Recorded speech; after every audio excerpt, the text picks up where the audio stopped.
এখানে আপনাদের মাধ্যমে গোটা দেশবাসীকে জানাতে চাই, এই মামলায় আসামি পক্ষ একটি অ্যালিবাই নিয়েছিল, সেটা হলো মেজর সিনহা তাদেরকে গুলি করার জন্য উদ্যত হয়েছেন, সেই কারণে আত্মরক্ষার্থে লিয়াকত তাকে গুলি করে হত্যা করেছে। আমরা আদালতের সামনে দেখাতে সক্ষম হয়েছি দুইটা জিনিস। নাম্বার ওয়ান, অ্যালিবাই যদি ধরে নেওয়া হয় তাহলে তারা right of private defence exercise করেছেন। Right of private defence exercise করতে যেয়ে তাকে ডক্ট্রিন অফ প্রপোর্শনালিটি অ্যাপ্লাই করতে হবে। ডক্ট্রিন অফ প্রপোর্শনালিটি উদাহরণ দিতে যেয়ে বলেছি, কেউ যদি আমাকে লাঠি দিয়ে আঘাত করতে আসে, আমি তাকে ছুরি দিয়ে কাউন্টার করতে পারবো না।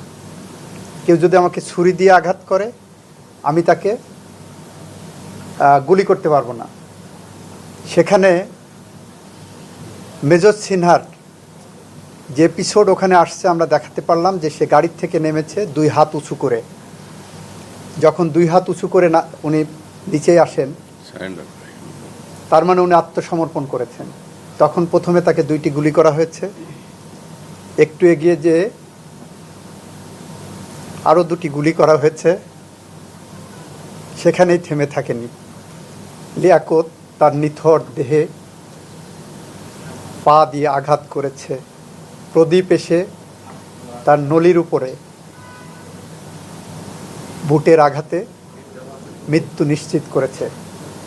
এই নির্মম হত্যাকাণ্ডের বিচার যদি বাংলাদেশের মাটিতে আমরা না করতে পারি, তাহলে এই বাংলাদেশ তার সভ্যতার ইতিহাসে একটি প্রশ্নবোধক চিহ্ন হয়ে থাকবে। আমরা রাষ্ট্রের পক্ষ থেকে মনে করি আমরা আমাদের দায়িত্ব যথাযথভাবে পালন করতে পেরেছি। আমরা মনে করি মেজর সিনহা তার জীবন দিয়ে যত মানুষের জীবন রক্ষা করে গেছেন, তাদের প্রতিটি নিঃশ্বাস তার আত্মার শান্তি মাগফিরাত কামনা করবে। আমরা মনে করি মেজর সিনহার যারা সতীর্থ সহকর্মী, বিশেষ করে সেনাবাহিনীর যে সমস্ত কর্মকর্তারা মেজর সিনহার বিচারের জন্য তাদের কণ্ঠ উচ্চারিত করেছিলেন, তারা আজকে একটু শান্তি পাবেন।